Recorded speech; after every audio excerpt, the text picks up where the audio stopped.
আজ বানাচ্ছি রুই মাছের রোস্ট। এজন্য প্রথমেই রুই মাছের টুকরোগুলোকে ধুয়ে পরিমাণ মতো লবণ মাখিয়ে রাখতে হবে। এছাড়া লাগছে 2 টেবিল চামচ ফ্যাটানো টক দই, 1 কাপ পেঁয়াজ বাটা, হাফ চা চামচ করে আদা ও রসুন বাটা, 2টি তেজপাতা, 2 টুকরো দারুচিনি ও 3টি ছোট এলাচ থেতো করে নেওয়া, সামান্য চিনি, হলুদ গুঁড়ো 1 চা চামচ, মরিচ গুঁড়ো 1 চা চামচ আর ঘি।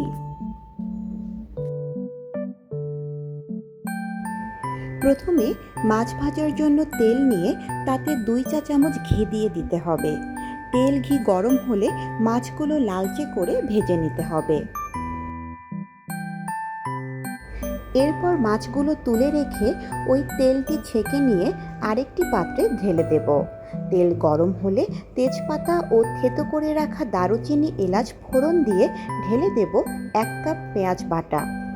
পেঁয়াজের কাঁচা গন্ধ চলে গেলে ঢেলে দেব আদা ও রসুন বাটা। কষানো হলে দেব মরিচ ও হলুদ গুঁড়ো, সেই সাথে সামান্য চিনি। একটু পানি দিয়ে খুব ভালোভাবে কষিয়ে নিতে হবে।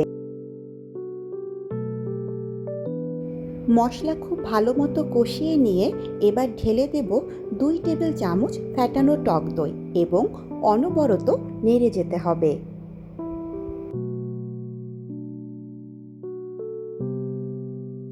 সবগুলো মশলা ভালো মতো কষানো হলে ঢেলে দিতে হবে ভেজে রাখা রুই মাছের টুকরোগুলো। মৃদু আঁচে কিছুক্ষণ ঢেকে রাখতে হবে এবং এপিট ওপিট উল্টে পাল্টে দিতে হবে।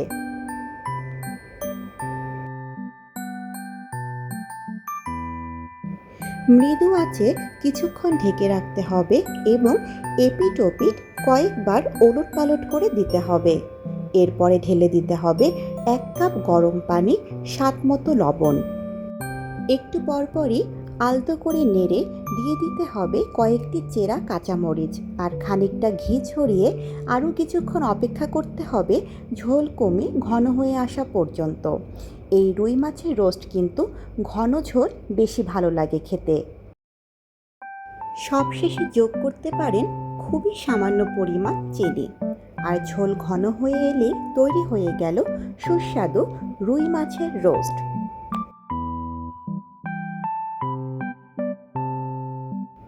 ছুটির দিনে বা বাড়িতে মেহমান এলে পোলাও বা গরম ভাতের সাথে পরিবেশন করুন এই রুই মাছের রোস্ট রেসিপিটি অবশ্যই বাসায় ট্রাই করবেন এবং কেমন লাগলো তা কমেন্টে জানাবেন।